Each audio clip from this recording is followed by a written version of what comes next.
You don't have to have money, you don't have to have a ton of resources, you don't even have to do something big. If you think you're not making a difference, you are. Everything big starts somewhere small. We originally got them when they were pretty shabby. There was a lot of flooding, damage within the homes, squatters living in them. The goal is to help get them back on their feet. These houses will change their lives. And today is the day where the families get to see the finished product. This morning it was super chaotic. I needed my community in order to furnish this house. One of the main goals, other than helping less fortunate at the Caleb White Project, is engaging youth volunteers. It's important to get the youth involved since they're the next generation. If they start by helping, they'll inspire the next generation and it'll just keep going on and on. If you grow up doing all these good things, you continue to do these things throughout your life, and that will help make the world a better place. This generation coming in is going to do some big things. This year was something different. We went to a men's treatment facility.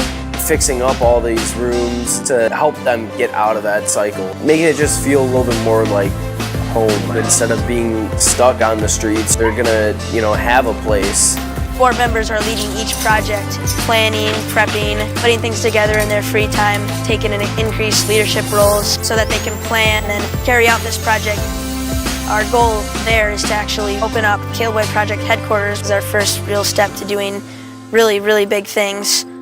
Every year we're going to continue to grow like that. Once me and my board members move on, the goal is to have another group of kids fill our spots. Today we're hosting the annual Impacting by Backpacking. In this we give out 200 backpacks full of supplies. Like pencils, folders, notebooks. That's something every child needs when they go to school. This event allows people who are not as lucky to have access to those things that are necessary in a school environment. There's also barbers giving free haircuts. Little girls can get their nails done and kids can play games. He helps kids from shelters, he helps grown men, he helps women, and he helps a lot of people from Detroit. When I met Caleb, I wasn't as much as a leader, I was basically a follower. Caleb taught me how to stand up for myself more.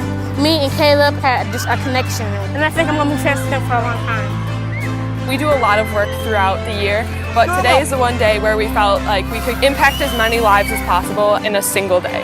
We've done backpacking, literacy, we've done library projects, we've done renovation. We're here at the Genesis 2 Women and Children's Shelter to do the Unity Project with the women and children living here. Leading by example is a huge part of what we believe in at the Caleb White Project. A lot of organizations ask adults for their money. With youth leaders, you can really get that physical aspect of volunteering.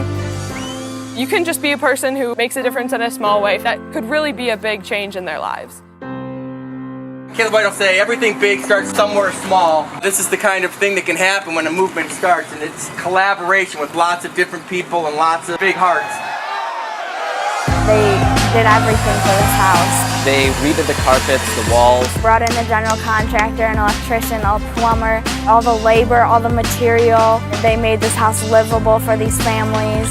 They weren't livable before.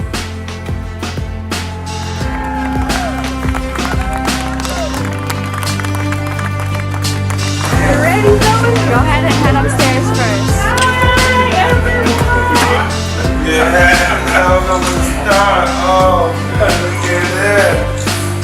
Being around such positive and influential people has definitely made me a better leader, and I know we've made greater youth leaders through our organization.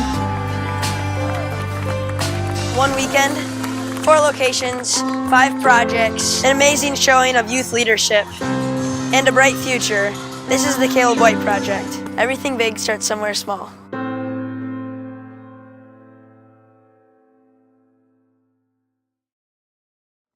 Hey guys, thank you so much for asking me to speak at regionals.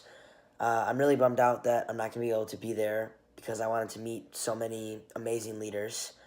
I just want to quickly recognize the students from Stony Creek and their amazing leader, Mrs. Case. Stony Creek has worked on a few projects now with the Caleb White Project, and they're just a really impressive and amazing group, so thank you, Stony Creek. So, my name's Caleb White. I'm 16 years old, and I'm the founder of the Caleb White Project.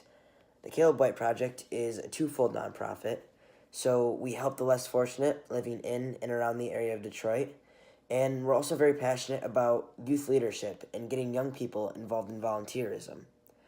I have a youth advisory board made up of 11 kids, all under the age of 18, who do an incredible job of running events with me. It's not that we don't like adults. We do. It's just that sometimes they slow us down. Like trying to explain a hashtag takes a good portion of our meetings with adults.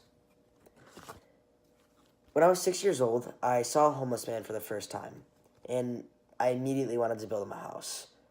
My mom, who has always been my biggest fan, gently reminded me that I didn't know how to build. The conversation could have ended there. Or my mom could have used that man's situation to teach me about the importance of staying in school or not trying drugs. She could have imposed a number of stereotypes that my 6-year-old ears had never heard before.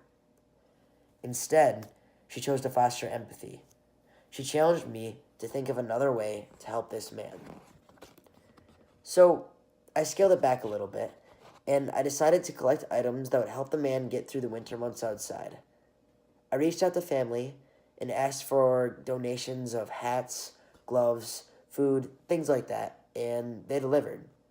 So just before the holidays, I hit the streets of Detroit with my parents and my 10 boxes of supplies, and the Homeless Project was born. Now, I always say that everything big starts somewhere small. Since that day, at 6 years old, the Caleb White Project has grown. We now hand out more than 250 boxes each Christmas.